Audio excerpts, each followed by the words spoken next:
ഇത് എന്താ പറയുക ഒരു പ്രാവശ്യം ഇമ്മ ഉണ്ടാക്കിയപ്പോൾ എനിക്ക് നല്ല ഇഷ്ടമായി. അതുകൊണ്ടാണ് എല്ലാവർക്കും ഇഷ്ടമായി. അതുകൊണ്ടാണ് പിന്നെ ഉണ്ടാക്കുന്നത്. Hi guys, welcome back to our channel. അപ്പോൾ ഇന്ന് നമ്മളൊരു നോമ്പിന് സ്പെഷ്യൽ ആയിട്ടുള്ള ഒരു കഞ്ഞിയാണ് ഉണ്ടാക്കണേ.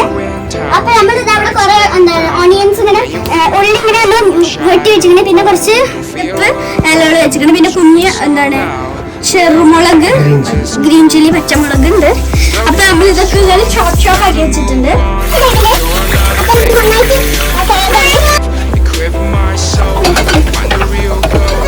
ചിക്കൻ കൂടെ ഒഴിച്ചു കൊടുക്കാം.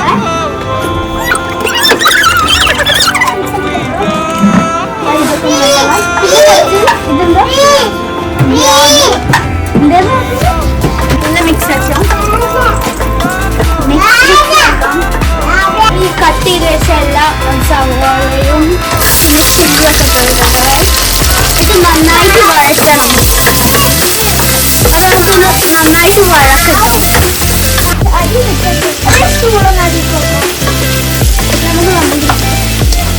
ഇങ്ങനെ നന്നായിട്ട് വഴറ്റി കൊണ്ടുവരണം.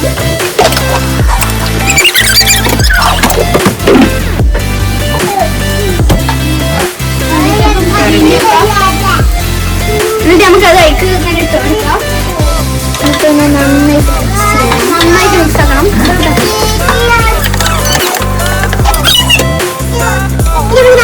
ചിക്കൻ ഇടാം. ബോളസാണിപ്പോൾ ഞങ്ങൾ ഉപയോഗിക്കണേ. അതിന് നല്ലതില്ല. എല്ലാവരും നമ്മൾ ഉപയോഗിക്കുമ്പോഴാണ് ഈ പീസിൽ എന്തുണ്ടാവും, പക്ഷെ നമ്മൾ ബോളില്ലാതെ മാത്രമേ അയക്ക് ഇടുന്നുള്ളൂ.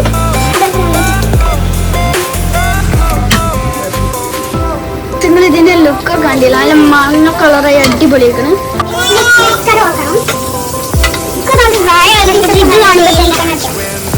പെട്ടെന്ന് വെള്ള കളറായിട്ട് നന്നായിട്ട് വെന്ത് വെട്ടുന്നത്.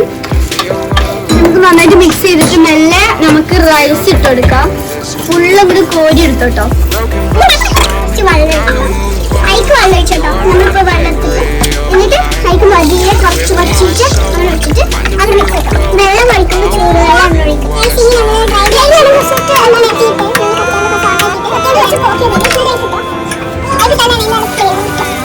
നമുക്ക് വേവിക്കാൻ വേണ്ടിട്ട് വെച്ചു കൊടുക്കാം. ഒരുവിധം കഴിഞ്ഞിക്കണം. ഇനി നമുക്കിത് 4-5 വിസിലൊക്കെ ആയിട്ട് തുറന്നു നോക്കിയിട്ടുള്ള റിസൾട്ടാണ് ട്രൈ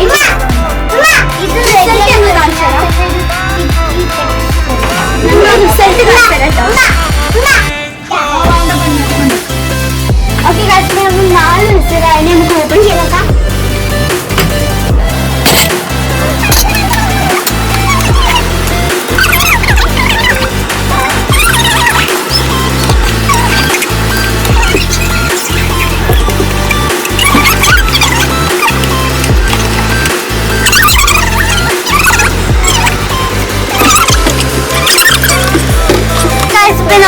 നല്ല നോമ്പ് കഞ്ഞി റെഡിയായി. അടിപൊളിയാണ്. എല്ലാവരും ട്രൈ ചെയ്ത് നോക്കണം. അപ്പൊ എല്ലാവർക്കും ഈ വീഡിയോ ഇഷ്ടപ്പെട്ടെങ്കിൽ ലൈക്ക് ചെയ്യുക, സബ്സ്ക്രൈബ് ചെയ്യുക, തൊട്ടടുത്തുള്ള ബെൽ ഐക്കൺ